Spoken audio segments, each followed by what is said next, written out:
I'm going to make some of those half dark and half light blocks. Now, my pen's not dark enough to see through, so I just drew another line on the other side so I can see it where to go.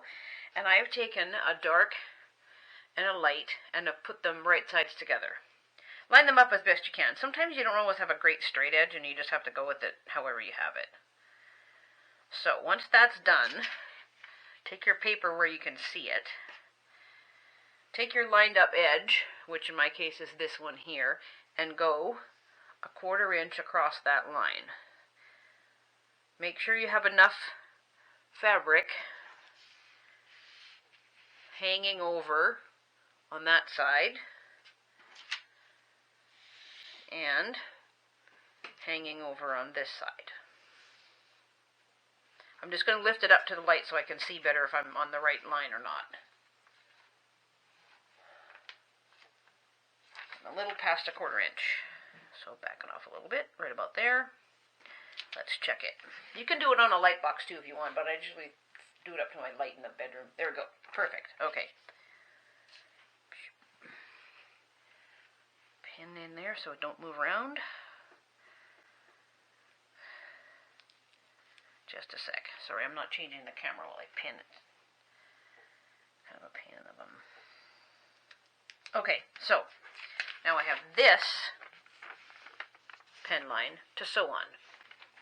I put my needle, usually use either an 80 or a 90 so it's bigger, punches holes better. Put your stitch length down to 1.1, 1.2, 1.5, something like that so you have more stitches. Makes the paper easy to rip off. I've got a neutral thread, both there and in the bobbin.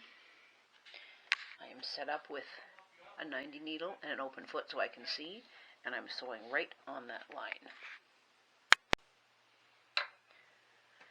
The idea is to have your seam right across the diagonal of the paper.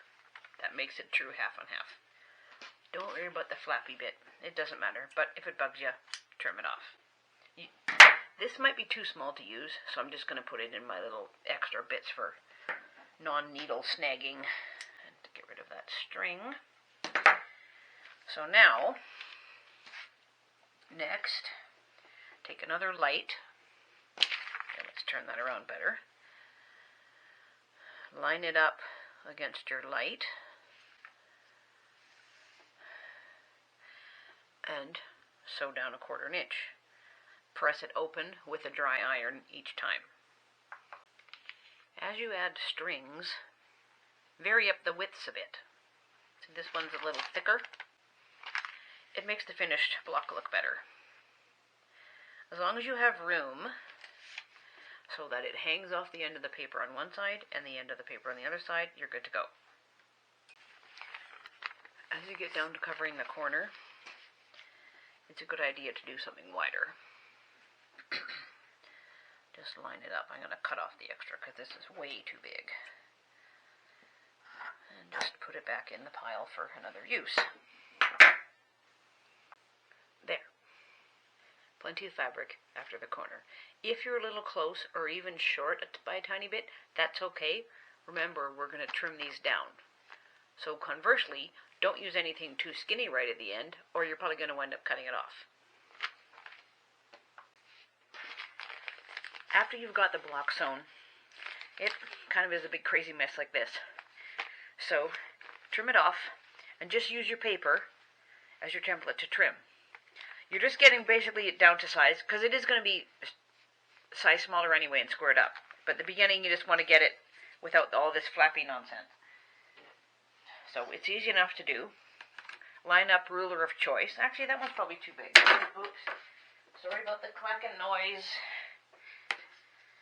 Here, I'm going to adjust the camera just a touch back up here so you can see it better. Sorry, everybody. There, okay.